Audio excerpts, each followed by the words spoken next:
Bienvenue à toutes et à tous dans cette édition d'information dont voici le sommaire. Ils sont au total 3051 musulmans béninois à participer au Hajj cette année 2018. Ce pèlerinage à la Mecque vient sanctionner le 5e pilier de l'islam. Les précisions dans ce journal.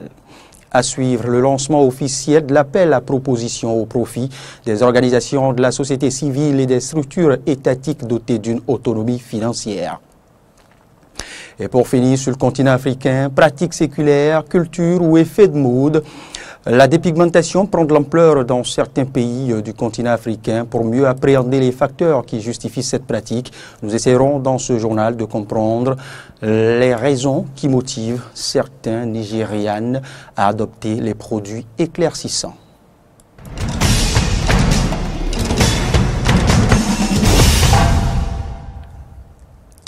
Merci à nouveau de nous rejoindre. Je vous en parlais tantôt au sommaire, 3051 musulmans béninois ont commencé à rallier l'Arabie Saoudite afin d'accomplir le 5e pilier de l'islam. Quant au vol, le vol charter, le deuxième a décollé ce jeudi 9 août vers son bord. 311 pèlerins béninois. Laurent Roland Toninquès nous donne ici plus de précisions.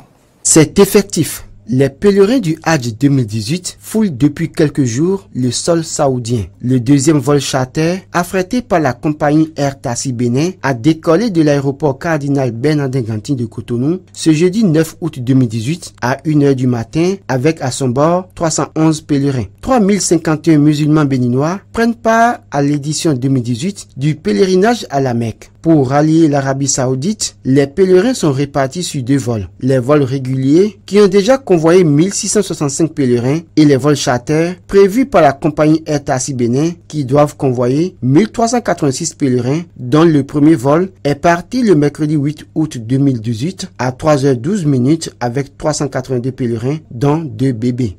Ceux du premier vol ont atterri en Terre Sainte ce matin à 8h30, Inch'Allah. Le processus continue avec le 3e, le 4e et le 5e vol qui vont se dérouler tout le long de la semaine et s'achever d'ici dimanche.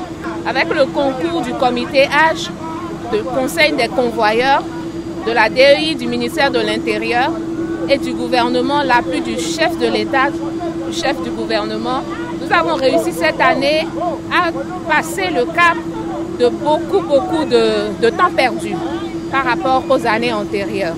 Et nous avons aussi réussi à avoir des tarifs plus bas pour un nombre plus grand.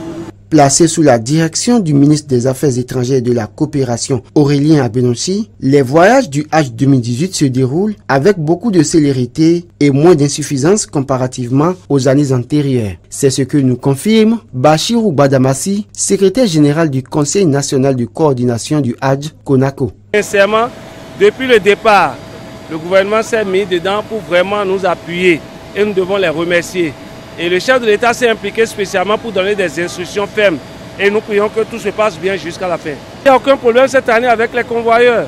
Nous prions Dieu de nous permettre de réussir les 3 autres vols qui restent. Vous avez vu le deuxième vol en train de partir avec la joie, les pèlerins sont contents.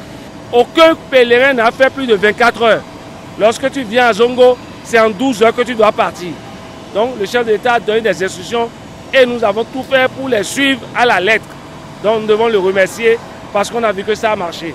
Ainsi, 3 autres vols sont prévus jusqu'au 12 août au plus tard pour convoyer le reste des pèlerins. Le retour des pèlerins est programmé du 9 au 13 septembre 2018. Et c'est la compagnie Air Tassi Bénin qui assurera comme à l'aller le retour des pèlerins par vol charter. Autre volet dans ce journal, lancement de l'appel à proposition au profit des organisations de la société civile et des structures étatiques dotées d'une autonomie financière. Cet appel à proposition entre dans le cadre de la mise en œuvre du projet d'appui à la justice. La cérémonie a eu lieu cet après-midi de mercredi au Centre de documentation et de l'information juridique de la Cour d'appel de Cotonou. Voici le reportage. Dans le cadre de la mise en œuvre des activités du projet d'appui à la justice, il a été prévu l'octroi de subventions aux organisations de la société civile et des structures étatiques dotées d'une autonomie financière. La cérémonie de ce mercredi 8 août 2018 consacre donc le lancement officiel de l'appel à proposition au profit des organisations de la société civile œuvrant dans le domaine judiciaire et pénitentiaire. Le projet d'appui à la justice a procédé à l'élaboration de l'appel à proposition restreint et des lignes directrices pour l'appui des initiatives de la société civile pour une justice accessible, de qualité et pour l'amélioration des services pénitentiaires, des établissements pénitentiaires et des centres de sauvegarde de l'enfance et de l'adolescence.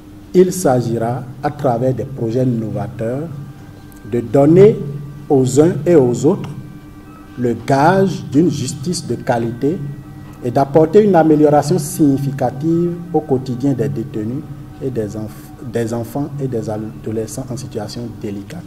Le projet d'appui à la justice bénéficie principalement de l'accompagnement de l'Union européenne à travers le Fonds européen de développement.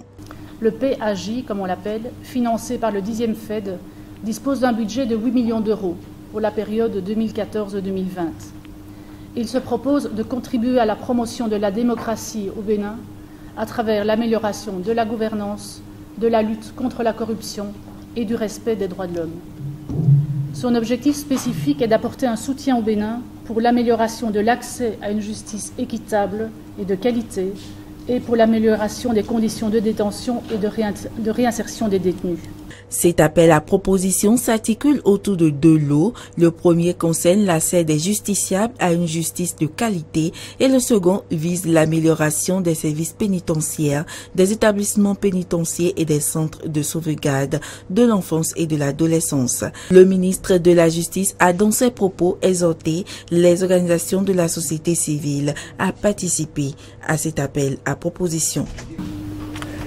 Le coût du projet actuel est de 580 957 000. Il est mobilisé pour la réalisation des projets éligibles qui seront ceux qui nous seront soumis par toutes les organisations de la société civile. Je les souhaite nombreuses. C'est pourquoi je voudrais les inviter toutes à participer massivement à cet appel à proposition. Je voudrais saisir cette occasion pour vous exprimer et vous renouveler, Madame la représentante, nos sincères remerciements pour la sollicitude de l'Union européenne qui accompagne depuis plusieurs années déjà le ministère de la Justice en vue du renforcement du secteur de la justice au Bénin pour davantage d'efficacité. L'appel à proposition et ses lignes directrices ont été publiés sur les sites des différentes structures concernées. Le projet d'appui à la justice a pour finalité l'instauration d'un véritable état de droit au Bénin. Le Bénin dispose depuis fin juillet d'une loi portant enregistrement dérogatoire des citoyens à l'état civil, une proposition de loi adoptée qui permettra désormais de régler les problèmes d'actes de naissance qui empêchent nombre d'apprenants de se présenter au CEP et de poursuivre leur cursus scolaire et autres formalités administratives. Amen Didier Oumpenouji et Romaric Devochi nous font le point. Les populations béninoises n'ayant pas d'acte d'état civil pourront bientôt être autorisées à en avoir. Pour y parvenir, le Parlement béninois a adopté lors de la deuxième session extraordinaire de l'année 2018 une loi qui autorise l'enregistrement à titre dérogatoire à l'état civil. Le problème est bien préoccupant et la loi a identifié qui seront les personnes autorisées à pouvoir être enregistrées. L'enregistrement à titre dérogatoire concerne les personnes recensées sur témoignage au vu de la fiche de témoignage dûment remplie et visée par l'autorité locale lors du recensement initial administratif à vocation d'identification de la personne, de la population valide, accompagné du formulaire d'enregistrement individuel administré par l'Agence nationale du traitement. Les personnes recensées sur la base de la carte d'EPI et n'ayant pas d'acte de naissance, et ce au vu de la carte d'EPI et du formulaire d'enregistrement individuel administré par l'Agence nationale du traitement dans le cadre du RAC. Les députés ont pris la mesure de l'importance de cette loi qui vient pour régler un problème précieux qui constituait un casse-tête aux parents. Il y a des millions de citoyens béninois qui sont sans acte de naissance, comme l'a indiqué d'ailleurs le rapport de la commission. Mais il y a particulièrement des centaines de milliers d'écoliers qui sont sans acte d'état civil, qui sont sans jugement supplétif d'acte de naissance, et ce qui les oblige, ce qui les empêche d'aller aux différents examens. Lors de l'examen de cette proposition de loi à l'Assemblée nationale, tous les contours ont été pris en compte avec les expériences d'identification des populations béninoises de par le passé. Que ceux qui avaient fait le RENA aient effectivement fait le RAVIP. Donc on peut trouver, les deux bases de données existent et donc on peut, je pense que c'est la même institution qui va s'occuper du travail, puisque c'est l'AMT qui dispose déjà de la base de données du RENA et donc pourrait facilement faire les confrontations. Le garde des Sceaux, ministre de la Justice, présent au Palais des Gouverneurs lors de cette étude de la proposition de loi portant autorisation d'enregistrement à titre dérogatoire à l'état civil, a mis l'accent sur le bien fondé de l'adoption par notre Parlement d'une telle loi pour soulager les populations. La loi comporte également la possibilité de se faire délivrer un acte d'état civil à quelque endroit ou de quelque endroit du territoire national que l'on se trouve désormais. Il s'agit d'une avancée notable qui tient compte des avancées technologiques, qui tient compte de notre temps. La proposition de loi 2018-26 portant autorisation d'enregistrement à titre dérogatoire à l'état civil en République du Bénin a été adoptée à l'unanimité et bientôt tous les citoyens béninois n'ayant pas d'acte de naissance seront identifiés et enregistrés. Autre volet dans ce journal, le président de la Haute Autorité de l'Audiovisuel et de la Communication a accordé une audience à M. Sir Koti, ambassadeur agréé du Bénin près la République de Cuba. Objectif, échanger avec l'autorité dans le cadre des visites de courtoisie et de prise de contact avant son départ pour Cuba. Je vous propose maintenant de suivre le président de la HAC, Adam Bonitessi, et l'ambassadeur Sir Koti au micro de Fréjus Sewan et Damien Pedro. Je me réjouis d'avoir l'opportunité ce jour de rencontrer Monsieur le Président de la Haute Autorité de l'Audiovisuel et de la Communication, appuyé de ses plus proches collaborateurs, les membres de la Haute Autorité, et avec qui je me suis entretenu, n'est-ce pas, et bien, des différentes évolutions donc, de la HAC, surtout ces dernières années, et puis des exploits réalisés par cette haute institution de l'État.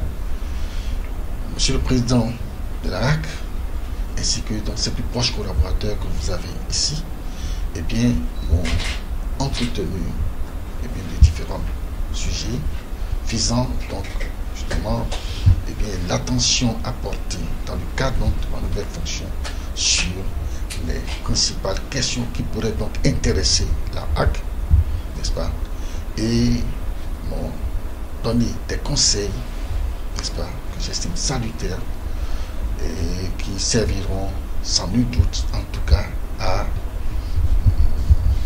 au renforcement donc, de la coopération entre la République de Cuba et la République du Bénin. J'ai eu, n'est-ce pas, le bonheur donc de recevoir dans des mails de Monsieur le Président de la HAC, bien des documents fondamentaux très importants qui vont permettre justement donc eh bien que je pourrais donc exploiter et mieux connaître donc l'institution et essayer de m'appuyer là-dessus pour développer et désormais donc initier de bonnes relations de coopération entre la HAC et les institutions sœurs de la République de Cuba.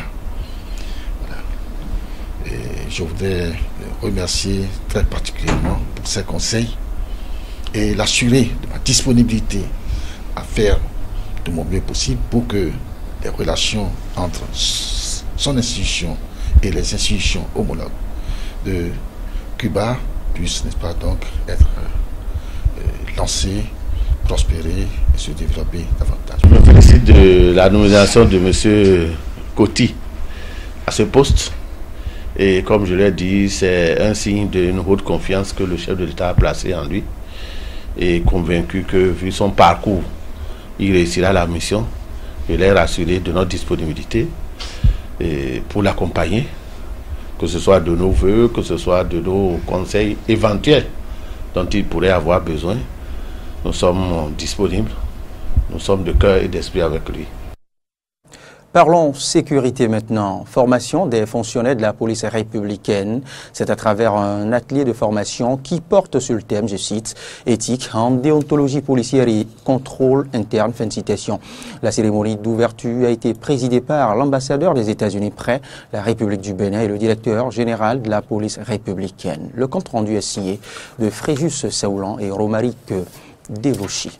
L'ambassade des États-Unis au Bénin a lancé ce lundi 6 août 2018 une formation qu'elle organise en collaboration avec la Direction générale de la police républicaine pour renforcer l'intégrité de ses fonctionnaires.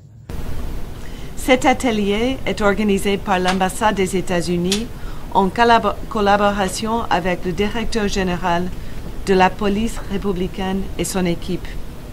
La formation, qui durera 9 jours, est basée sur le cours développé par le Bureau du Programme d'assistance internationale de formation des officiers chargés d'appliquer la loi, ICITAP en abrégé, et le comité de rédaction de la police républicaine, et elle sera conduite par des experts des académies de la police républicaine. Cet atelier mettra l'accent sur les meilleures stratégies pour faire de bons recrutements et les procédures pour établir une culture d'intégrité et d'éthique professionnelle durable, qui sont essentielles pour la conduite d'enquêtes crédibles et une application équitable de la loi. Pour y aboutir, la culture de l'intégrité doit être mise en œuvre du sommet à la base. Par ailleurs, à travers des exercices pratiques et des discussions en petits groupes, l'atelier montrera également aux participants comment l'éthique et la déontologie touchent toutes les obligations et activités de la police républicaine au quotidien. En tant qu'agent des forces de l'ordre, vous êtes par définition l'émanation directe des pouvoirs régaliens de l'État. Par conséquent, votre comportement doit être exemplaire. Le directeur général de la police républicaine, Nazer Onompé, a quant à lui pris l'engagement d'une police républicaine désormais intègre. Nous ne pouvons pas prétendre assurer l'ordre public, la protection des personnes et des biens et garantir l'exercice des libertés sans un minimum de crédibilité. C'est vrai que par nature, l'homme a un penchant pour le mauvais, mais ça ne devrait pas nous décourager. Au contraire, le combat ne sera pas facile. Je vous invite à faire preuve de responsabilité et de patriotisme pour parfaire le manuel qui est en cours de préparation et qui sera un véritable outil au service de l'ensemble des personnels de la police républicaine. Le gouvernement a fait l'option de la tolérance zéro dans la lutte implacable contre l'impunité. Nous n'avons donc pas le choix.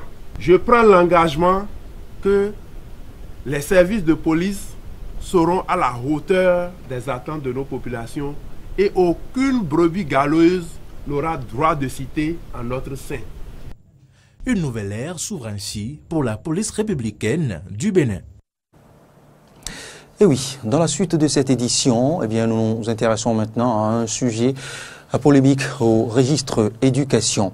Le 22 février 2017, le gouvernement béninois a mis fin à la coscienture des diplômes de licence et de master des établissements privés d'enseignement supérieur. Ces derniers ont été alors conviés a participé aux examens nationaux dont la première édition s'est déroulée en 2017 avec un taux de réussite de 87,91%. Mais un an après, force est de constater que les apprenants des établissements privés qui avaient soutenu avec succès leur mémoire avant les réformes n'ont toujours pas leur diplôme co-signé par l'État béninois. À qui donc la faute?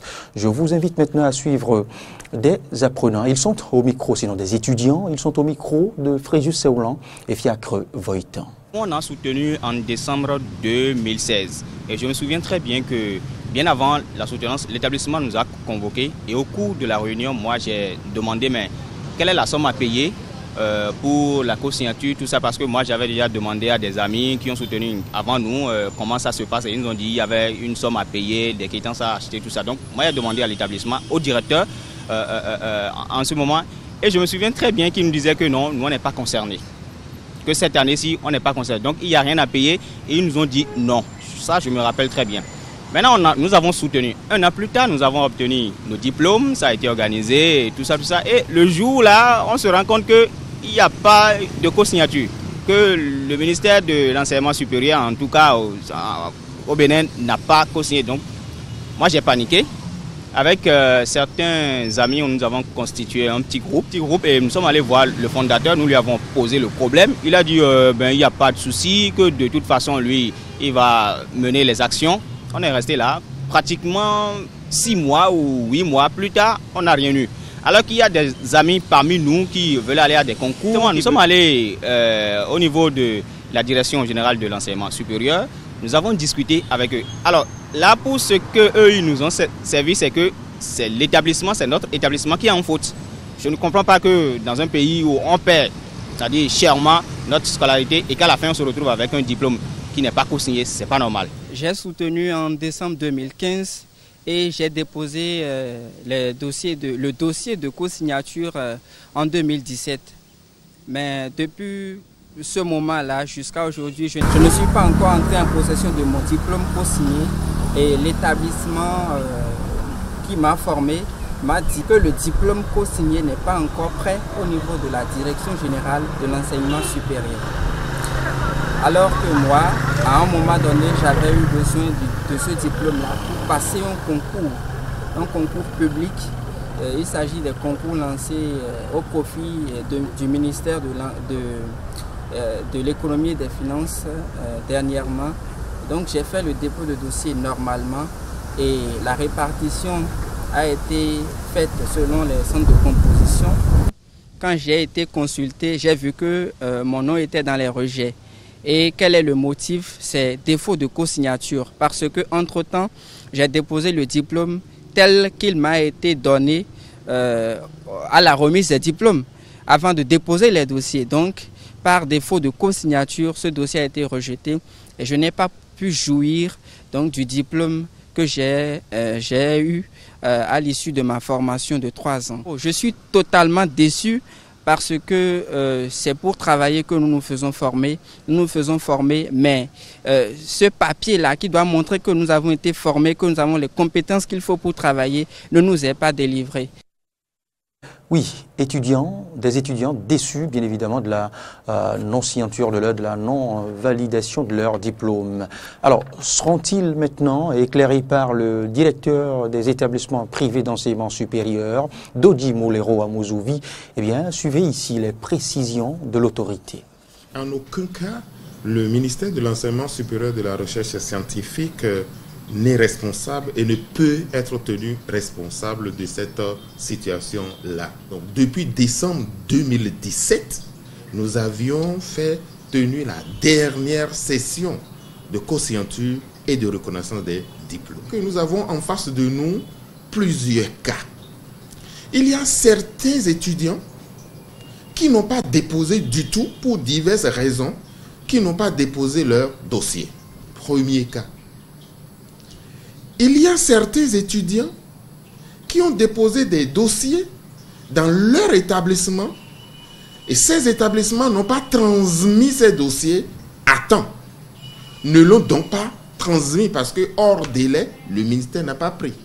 Le troisième cas, c'est ceux qui ont transmis, qui ont été à la co-signature et à la reconnaissance. Là encore, il y a 2 ou 3 cas. Le premier cas, normal, la session clôturée, les avis sont favorables.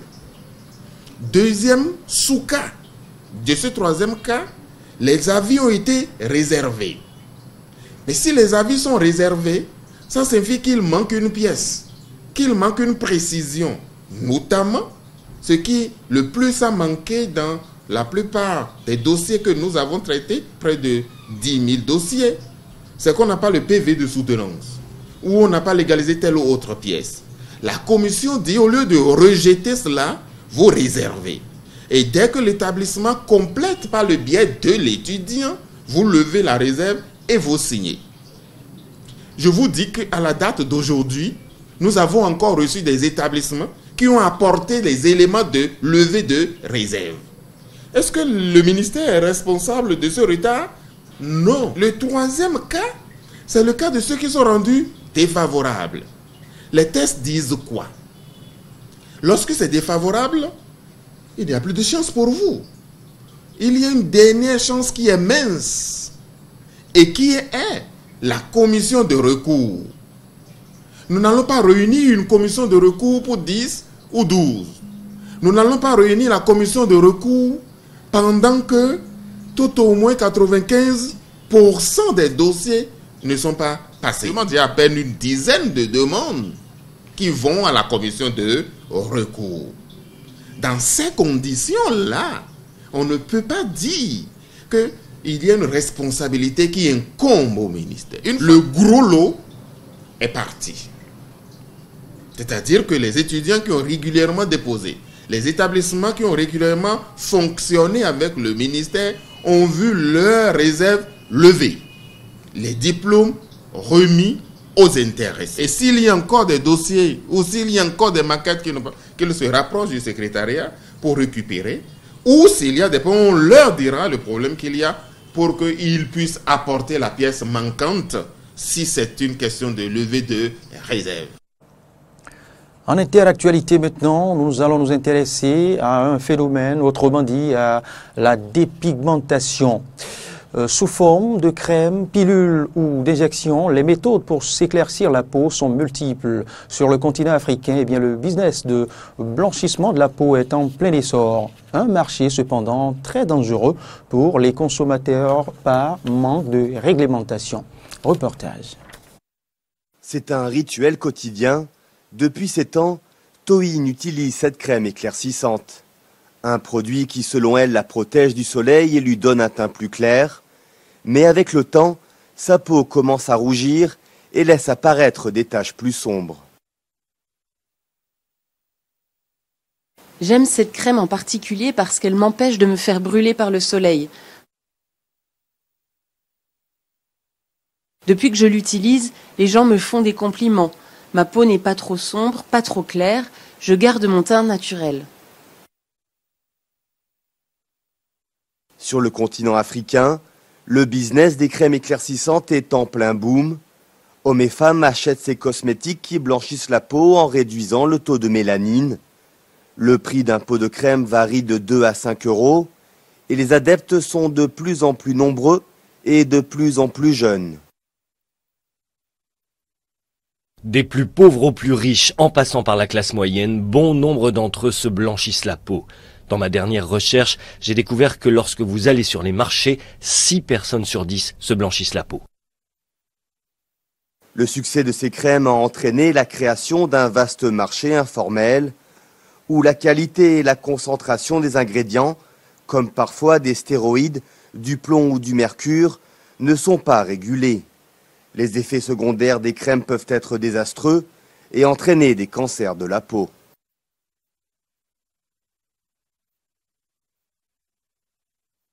Vous commencez à affecter non seulement les couches supérieures de la peau, mais aussi les couches profondes de la peau à un point tel qu'à un moment donné, tout le processus s'inverse. Vous obtenez des zones plus foncées de la peau, et parfois la peau est tellement détruite que la seule solution devient la chirurgie au laser ou la chirurgie de reconstitution. Dernière tendance dans les techniques d'éclaircissement de la peau, l'utilisation du glutathion en gélule ou en injection. Cet antioxydant, notamment utilisé pour soigner les cancers, blanchit rapidement la peau et sert d'alternative aux crèmes. Son utilisation n'est pas illégale, mais les conséquences à long terme restent encore inconnues. Eh bien, toutes nos excuses pour les quelques images bien sensibles proposées dans ce reportage. C'est ici que prend fin ce journal. Merci de l'avoir suivi. Bonne suite de journée à vous.